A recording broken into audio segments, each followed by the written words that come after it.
প্রতিষ্ঠা বার্ষিকী উপলক্ষে আয়োজিত আজকের এই সভার সম্মানিত সভাপতি, উক্ত ক্লাবের স্বনামধন্য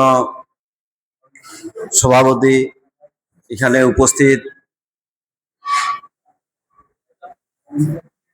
বিশেষ অতিথিবৃন্দ, আগত সুধীবৃন্দ, উক্ত ক্লাবের সম্মানিত সেক্রেটারি সহ অন্যান্য সদস্যবৃন্দ, সকলকেই আসসালামু আলাইকুম। আমরা দীর্ঘ সময় আলোচনা শুনলাম এবং এই আলোচনা সভায় আমরা যারা অংশগ্রহণ করেছি আমরা প্রত্যেকের দৃষ্টিভঙ্গিটুকু প্রকাশ করেছি। আপনারা আলোচনা শুরু করতে যাচ্ছি ওই যে চতুর্থ স্তম্ভ থেকে। ফরাসি বিপ্লব আপনারা জানেন যে 1779 সালে, তার 2 বছর আগে 87 ব্রিটিশ হাউস অফ কমন্স এর একজন রাজনীতিবিদ এডমন্ড বার্ক, উনি প্রথম উচ্চারণ করেন যে না, সংবাদপত্র হচ্ছে রাষ্ট্রের চতুর্থ স্তম্ভ। এর আগে যে রাষ্ট্রের 3টা স্তম্ভ, আধুনিক রাষ্ট্র গড়ে উঠেছে যে স্তম্ভগুলার উপর, এটার বেজ হচ্ছে নেপোলিয়ান কোড। আপনারা ফরাসি বিপ্লবের ঘটনা জানেন, তার পরবর্তী ইতিহাসও জানেন, এবং নেপোলিয়নের যে শাসন ব্যবস্থা, উনি এটা কোড বলতে বোঝাচ্ছে আইনের সমষ্টি। এই সমষ্টি লিখতে গিয়ে 3 জন মানুষকে দায়িত্ব দিয়েছিলেন 3 ধরনের আর কি। তারা সবাই এক ক্যাটাগরির ছিল না। ওই জায়গা থেকে 3 শব্দটা আসা, এবং চেক এন্ড ব্যালেন্সের জন্য রাষ্ট্রের 3টা অঙ্গ তৈরি করা, যাতে এক অঙ্গ আরেক অঙ্গের মধ্যে কোনো না কোনোভাবে পাওয়ারের ব্যালেন্স থাকে। আপনারা মন্টেস্কু জানেন, মন্টেস্কু এসে এই জায়গায় এই রাষ্ট্রটারে পুনর্গঠন বা সম্পূর্ণ করেছেন তার সেপারেশন থিওরি দিয়ে, যে না, এই 3 অঙ্গের মধ্যে কোনো এক জায়গায় যাতে ক্ষমতা পুরোপুরিভাবে পুঞ্জীভূত না হয়, এটা যাতে ভাগ করা থাকে, এবং একদল যাতে আরেক দলকে চেক দেয় কোনোভাবে। তো আমরা আজকে আমাদের এই স্ট্রাগলের জায়গাটা মূলত যে পশ্চিমা বিশ্বের যে রাষ্ট্র ব্যবস্থা আর আমাদের যে রাষ্ট্র ব্যবস্থা, এই দুইটার মধ্যে সূক্ষ্ম একটা পার্থক্য আছে। পার্থক্যটা হচ্ছে যে আপনাদের ইউরোপিয়ান মানুষ কিন্তু এই উপজেলার সবচেয়ে বেশি। দেখবেন যারা বাইরে আপনাদের পরিবারে আছে তাদের সাথে যদি কথা বলেন, তাইলে ইউরোপে কিন্তু সোসাইটির এক্সিস্টেন্স খুব একটা নাই বললেই চলে। ওখানে আপনি অসুস্থ হয়েছেন নি, আপনার 2-3 মিনিটের মধ্যে অ্যাম্বুলেন্স চলে আসবে। আপনি যদি এটা চিৎকার দেন, তাহলে দেখবেন উইদিন 5 মিনিটস পুলিশ কার চলে গেছে। অর্থাৎ ওই জায়গায় কোনোভাবে মানুষ সমাজের উপর নির্ভর করতে হয় না। আপনি বৃদ্ধ হয়েছেন নি, আপনার দায়িত্ব নিয়ে নিবে রাষ্ট্র। আপনি শিশু জন্মগ্রহণ করছে, তার বালক হওয়ার আগ পর্যন্ত কিংবা ম্যাচুরিটি আসার আগ পর্যন্ত 18 বছর পর্যন্ত তার শিক্ষা, স্বাস্থ্য বা তার অভিভাবকত্বের দায়িত্বটা থাকে রাষ্ট্রের উপর। এবং সিটিজেন যারা আছে তারা, যে জন স্টুয়ার্ট মিলের একটা বই আছে লিবার্টি, যেটা থেকে এই স্বাধীনতা বা ইন্ডিভিজুয়ালিজম বা ব্যক্তি স্বাতন্ত্রতাবাদের উৎপত্তি আর কি। তো সেখান থেকে যে মানুষ তার ব্যক্তিকে সে বড় করে দেখে, সে সমাজে আমরা চিন্তা করে না, তার চিন্তাটা হইল আমি কতটুকু স্যাটিসফাইড হইলাম, আমার কতটুকু লাভ হইল, আমি আমার মত কতটুকু প্রকাশ করতে পারলাম। যে কোনো কারণে হোক, প্রকৃতিগত কারণে, ইতিহাস ঐতিহ্যগত কারণে, আমরা যখন আমাদের রাষ্ট্র 47-এ এসে তৈরি করেছি, এর আগে তো আমরা কলোনিয়াল লাইফ খাটাইছি 200 বছর। রাষ্ট্র বলতে যা চিনি আমরা কিন্তু সেটা 47-এর পর থেকে চিনি। তো আমাদের রাষ্ট্র হইছে সমাজ নির্ভর।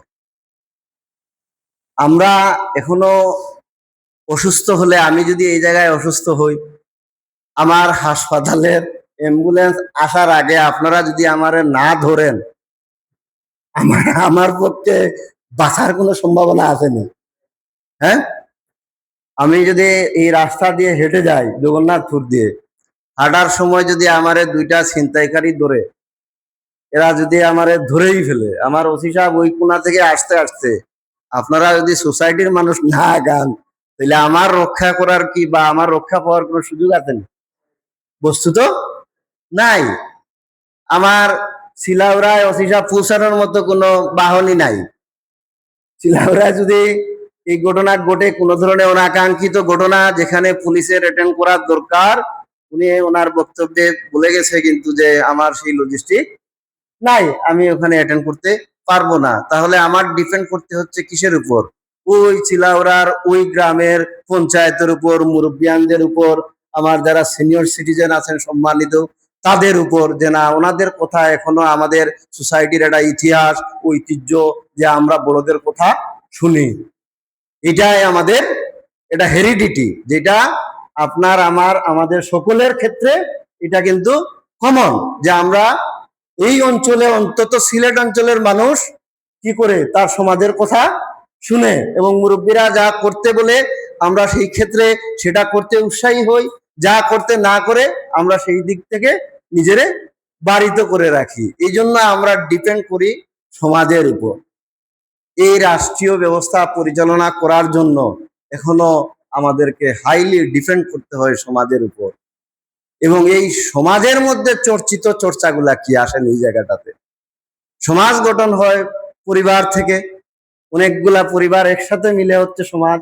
এখন আমার পরিবারের মধ্যে কি আমি ডেমোক্রেসি প্র্যাকটিস করি?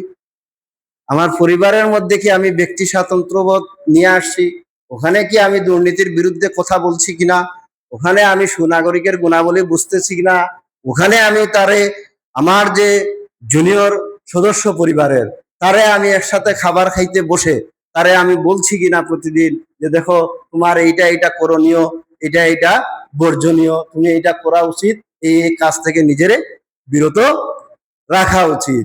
এই চর্চাটা কিন্তু আমরা নিশ্চয় নিশ্চয় আপনাদের প্রত্যেকেরই ঘরে এই চর্চা আপনারা দীর্ঘদিন থেকে পেয়ে আসছেন উত্তরাধিকার সূত্রে, যেটা আমাদের সিনিয়ররা করে গেছেন, এবং আজকে এটা দায়ভার আসছে যারা আমরা পরিবারের কর্তা রূপে আবির্ভূত হয়েছি।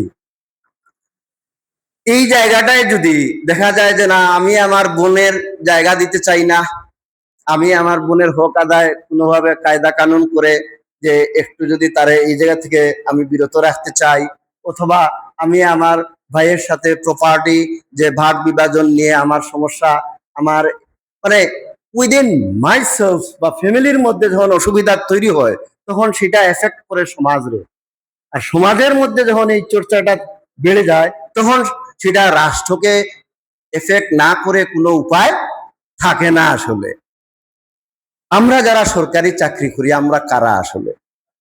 আমরা তো এই এই দেশেরই কোনো না কোনো পরিবার থেকে আসছি, কোনো না কোনো সমাজে বড় হয়েছি। আমরা যেগুলা শিখেছি, চাকরি আমাদেরকে কিছু প্রশিক্ষণ দিয়ে থাকে, কিন্তু মূল যে শিক্ষা বা আমাদের যে কনসাসনেস, চেতনা যেটা, সেটা গড়ে উঠেছে কিভাবে? আমি আমার শৈশবে যা দেখেছি, আমার সমাজে যেটা চর্চা হয়েছে, আমার আশেপাশে আমি যেটা আমার আত্মীয় স্বজনদের মধ্যে যেটা দেখেছি, বস্তুত আমরা অনেকেই মানে বা প্রত্যেকেই ইন্টারনেটে বলে এটারে ইকো চেম্বার, মানে আমরা একটা বাউন্ডারির মধ্যে দিয়ে নিজের জ্ঞানের একটা সীমা আছে আসলে, এর মধ্যেই আমি জ্ঞানী হয়ে উঠি আর কি।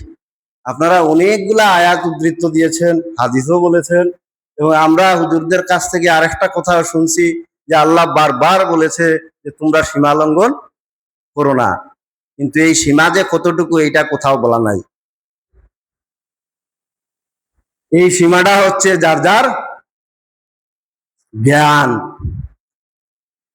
জ্ঞানের ক্ষেত্রে গিয়ে আপনারা আল মুকাদ্দমা পড়ছেন ইবনে খালদুনের, ইবনে খালদুন তার আল মুকাদ্দমা বইতে বলছেন যে জ্ঞানের দুই ধরনের ব্রাঞ্চ আছে, এটা হচ্ছে নকলি আর এটা হচ্ছে আকলি। এটা উদ্ধৃত করা, যেটা আসমানি কিতাব থেকে অথবা হাদিস গ্রন্থ থেকে, এই জায়গায় মানুষের বিবেচনা করার তেমন কিছু থাকে না।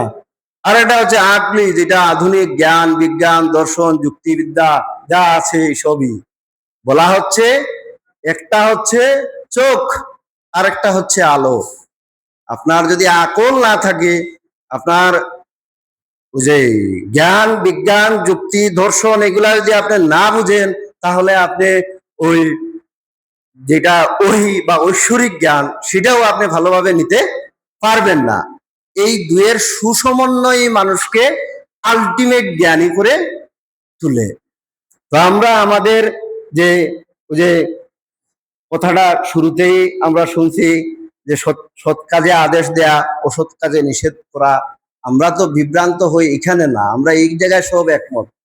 আমরা বিভ্রান্ত হই কোনটা সৎ, সৎ বলতে কি বোঝায় বা সত্য বলতে কি বোঝায়। আমি মনে করছি ওই যে 6 আর 9 এর মতো, আমার জায়গা থেকে এটারে 6 দেখছি, সুতরাং সত্য বলতে কি এই 6। যে অপর পাশে সে 6টাকেই 9 এর মতো দেখছে, তার কাছে ওইটা কিন্তু 6টা সত্য না, তার কাছে সেটা 9, 9টাই সত্য। বা অন্ধের হাতি দেখার গল্প আমরা কম বেশি সবাই জেনে কিন্তু পড়ে পড়েই বড় হয়েছি। তা আমাদের এই জ্ঞানের যে সীমাবদ্ধতা, সেটা আসলে কখনোই আমরা পুরো জিনিসটাকে একসাথে একা আমরা বুঝতে পারি না। যারা বুঝতে পারে তারাই মহামানব হিসাবে আমাদের কাছে আবির্ভূত হয়। আমরা নিজেরা অতি সাধারণ জীবনযাপন যারা করি, তাদের জ্ঞানের একটা সীমাবদ্ধতা থাকে আসলে। এই জন্যই বলা হয়েছে হয়তো আমাদেরকে বারবার তাগিদ দেয়া যে না, আমি আমার খবর পর্যন্ত আমার জ্ঞান অন্বেষণের সীমা বা টাইমলাইন আমি শিখে গেছি, জেনে গেছি, এরকম দাবি জীবিত অবস্থায় করা যায় না আসলে। তাই আমি আপনাদের সকলকে বলবো যে আমরা রাষ্ট্রের সমালোচনা আপনি করবেন, রাষ্ট্রের মেকানিজম তো বুঝতে হবে। এখন এই মেকানিজম বুঝতে গিয়ে আপনি বুঝেন না আমি তা বলছি না, আমি বলছি আরো ভালো করে, ভালোর কোনো শেষ আছে না। আমি যদি আমার আত্মচর্চা জারি রাখি, আজকে আমার যে আন্ডারস্ট্যান্ডিং সেটা আগামীকাল আরেকটু বাড়ে। কিন্তু আমরা প্রত্যেকে আজ থেকে ধরেন 20-25 বছর আগে আমাদের যে বুঝ ছিল, আজকে সেই বুঝ নাই। আবার দেখবেন ভবিষ্যতে আরো 20 বছর পরে গিয়ে আন্ডারস্ট্যান্ডিংটা আরেক রকম হয়। এই জন্য আমরা অভিজ্ঞতাটারেও গুরুত্ব দিয়ে থাকি। এবার আসেন তথ্যের ব্যাপারে। আমরা তো এক সময় তথ্য পাইতাম না, না জানা অবস্থায় মানুষ বেশি থাকতো। এখন আমরা তথ্যের আধিক্যতায় আসি আর কি। আর এই আধিক্যতার সুযোগ নিয়ে ইনফরমেশন গুলারে ওই যে কোনোটা মিস ইনফরমেশন, কোনোটা পুরোটাই উল্টা করে ডিসইনফরমেশনে, আবার আরেকটা আছে মেল ইনফরমেশন। এখন মেল ইনফরমেশন হচ্ছে কোনো এজেন্ডা বাস্তবায়ন। আপনার ইনার উদ্দেশ্য কি, আপনার একটা এজেন্ডা আছে, সেটা আপনি বাস্তবায়ন করতে গিয়ে আপনি কিছু বাজারে কিছু তথ্য ছড়িয়ে দিলেন। সেই সেই ছড়ানোটা কিন্তু ওই এজেন্ডার জন্য ভালো, বাট সোসাইটির মানুষের জন্য সেটা ভালো নাও হইতে পারে। আর মিস ইনফরমেশন এবং ডিসইনফরমেশন ছড়ানো তো হচ্ছে ওই যে জ্ঞানের সীমাবদ্ধতা। আপনি কানে যদি কম শুনেন, তাইলে দেখবেন একজন বলছে একটা, আপনি শুনছেন আরেকটা, তারপর আপনি যেটা শুনছেন এইটারই আপনি এলান করে দিলেন যে না, এই ঘটনা শোনা গেছে। তখন আমরা ওই যে মাঝে মাঝে ছোটবেলা খুব আর্লি লাইফে শুনছি যে কালো ছেলে কাউয়াও হয়ে যায়, ঠিক না? যে সে এরকম এরকম করতে করতে যে কি হয়েছে, যে সে অ্যাক্সিডেন্ট হয়েছে, তার হাত দিয়ে একটু রক্ত বাইর হয়েছে। 1 কিলোমিটার দূরে যাওয়ার পরে এই হাত আর রক্ত বাইর হওয়া অবস্থায় থাকে না, এটা অনেক সময় কেটে যায়। 2 কিলোমিটার পাস হইলে এটা ভেঙে যায়, 3 কিলোমিটার পাস হইলে হাত সরেও যেতে পারে আর কি। তো এই যে বিভ্রান্তিটা ঘটে আর কি, অলওয়েজ এক্সাগারেশন ভালো ফল আমাদের জন্য নিয়ে আসে না। আমরা চাই যে না, তথ্য অ্যাডমিনিস্ট্রেশন এবং মিডিয়া একে অপরের পরিপূরক। কিন্তু আমি ভাবে চিন্তা করি না আর কি, ব্যক্তিগতভাবে আমি চিন্তা করি বা আমার এই ক্ষুদ্র 8-9 বছরের সার্ভিস লাইফ আমার খুবই ছোট। এই জীবনে যা দেখছি যে না, এখানে যে কোনো কাজের ক্ষেত্রে বরংস সংবাদপত্রর মাধ্যমে আমি আইডিয়া পাই যে আমি আমার কর্মসূচির মধ্যে কোন বিষয়টা আমি যুক্ত করব, আমি ডেভেলপমেন্টের আহ, কোন কোন স্থাপনাগুলো আমার ইমিডিয়েট করতে হবে, এগুলার গুরুত্ব মেজার করার, জনমত যাচাই করার কিন্তু আমার পক্ষে ওই অফিস রুমে বসে সম্ভব হয় না। কিন্তু আপনাদের পক্ষে, আপনারা যেহেতু মানুষের কাছেই থাকেন, আপনার রিপোর্টে একাধিক মানুষের রেফারেন্স থাকে, নির্দ্বিধায় যেটা বেশি সংখ্যক মানুষ ভাবছে সেটাই আপনার রিপোর্টের মধ্য দিয়ে যদি প্রকাশিত হয়, সেটা খুব সহজে আমার কাছে চলে আসলো এবং আমি আমার ডিসিশনও নিতে পারলাম। আমরা এইভাবে যদি নিজেদের চিন্তা করি, তাহলে আমার মনে হয় যে আমরা সকলে মিলে এই দেশটা, এই সমাজটা আমাদের সকলেরই। আমরা ওই যে বলি যে অপরাধী হইলে একজনরে কারাগারে পাঠানো যায়, অথবা আমি ওই যে ক্যান্টনমেন্টে বিশেষ করে দেখা গেল কারো ইনজুরি হইলে তারা কিন্তু আর ওই নর্মাল চাকরিতে রাখে না, তখন তারে বের করে দেয়। কিন্তু সমাজ এমন একটা জিনিস, এখানে আমার ভালো লোকগুলারেও রাখতে হয়, খারাপ লোকগুলারেও রাখতে হয়, মানে আমরা ভালো মন্দের সাথেই আমাদের বসবাস করতে হয়। কিন্তু এই জন্য তো আমরা আমাদের সচেতনতা বোধটা জাগ্রত করি যে না, আমি নিজে সচেতন হই, আমার আশেপাশে সচেতন হোক মানুষজন। আপনারা রাষ্ট্র যদি মানেন, তাহলে নাগরিকও মানবেন। সরকারি কর্মচারীর যেভাবে কিছু দায়িত্ব আছে, প্রত্যেক নাগরিকেরও কিন্তু কিছু দায়িত্ব আছে। আপনার অধিকারের সাথে সাথে আপনার ডিউটি গুলাও জানা উচিত, যে এটা আপনার অধিকার। আমরা বিশ্বাস করি যে আমরা সকলে যে যার জায়গা থেকে, সেটা নাগরিকের জায়গা থেকে, কর্মচারীর জায়গা থেকে যদি প্রত্যেকের দায়িত্বটুকু পালন করে ফেলতে পারি, তাহলে সেই ক্ষেত্রেই সুশাসন নিশ্চিত হয় এবং সার্বিক কল্যাণ এই জায়গাটাতেই নিহিত থাকে। আমাদের বেশি কিছু করার দরকার পড়ে না। আমরা সত্যি আজকে এখানে উপস্থিত হতে পেরে আমি আনন্দিত এবং নিজেরে সম্মানিত বোধ করছি। আপনাদের অনেকজনের সাথে দেখা সাক্ষাৎ হলো, কথা শুনলাম। এটারে বলে ওই যে হেভারমাস একজন আছে, সে বলছে এটা পাবলিক স্ফেয়ার। যে পাবলিক স্ফেয়ার, যে ক্লাব কি, ক্লাব হচ্ছে সারাদিন যে জায়গায় বিরক্ত হয়েছে কিংবা অতি আনন্দিত হয়েছে সেটা সে জায়গায় প্রকাশ করবে, যেটা আনইউজুয়াল, এই তো, এবং একজনের কাছ থেকে আরেকজন জেনে নিবে। এরকম একটা ক্ষেত্র যদি থাকে, তাহলে এই বলার মাধ্যমে মানুষ রিলিভ হয়। মানুষ কথা না বলতে পেরে কিন্তু হার্ট অ্যাটাক হয়, এরকম অনেকেরই আছে। এবং আমরা ওই যে হিস্টোরিয়া রোগ যেটা বা জিনে ধরা যেটা বলেন, এই হিস্টোরিয়া রোগ হয় কিন্তু কথা না বলার কারণে, কথা না বলতে পাওয়ার সুযোগের কারণে। প্রসঙ্গক্রমে অডিটোরিয়ামের যে কথাটা আসছে, এটা জেলা পরিষদের। আমি এখানে দায়িত্ব নেওয়ার 1 মাসের মধ্যেই আমরা প্রশাসক বরাবর পত্র লিখেছি যে এটা আমি ভিজিট করছি, এটার এই অবস্থা, এটা আপনারা যে সংস্কারের উদ্যোগ নেন।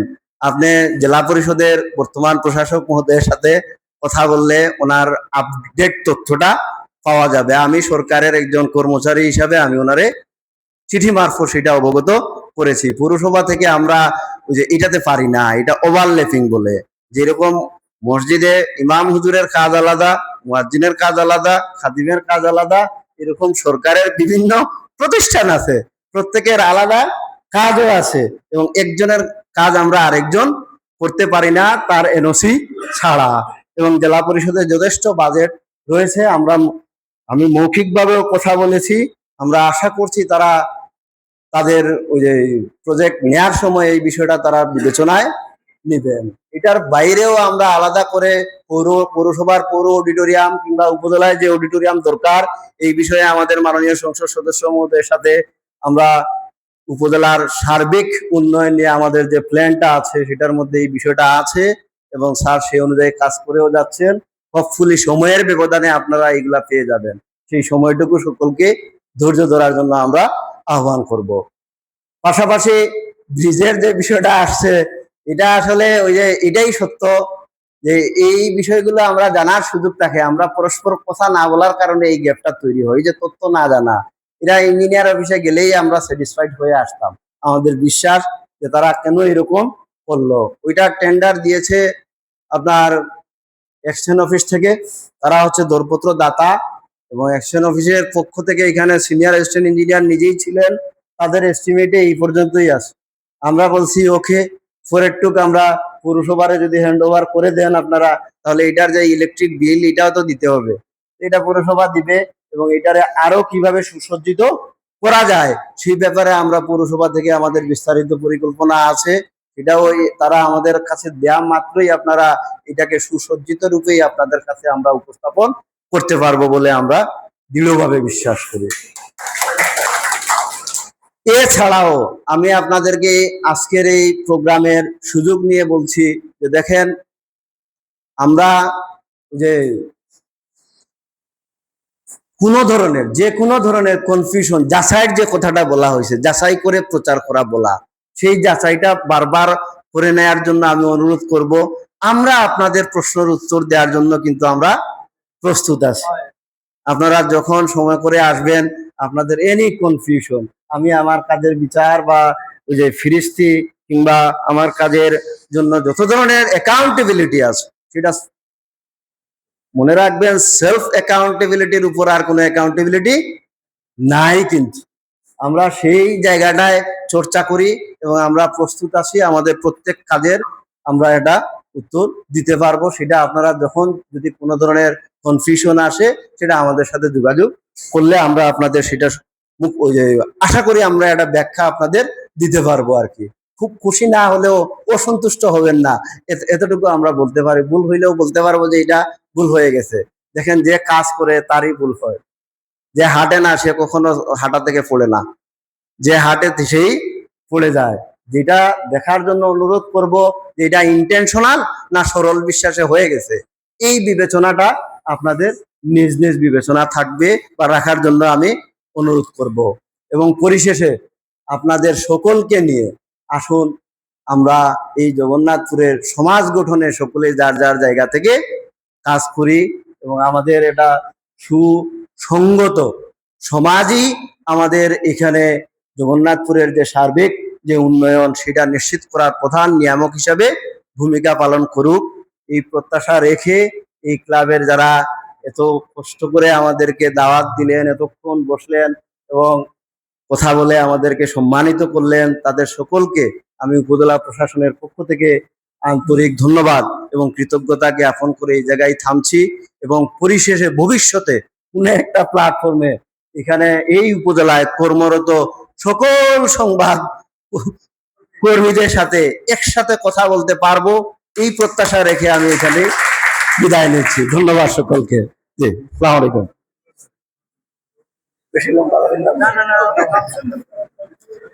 ধন্যবাদ।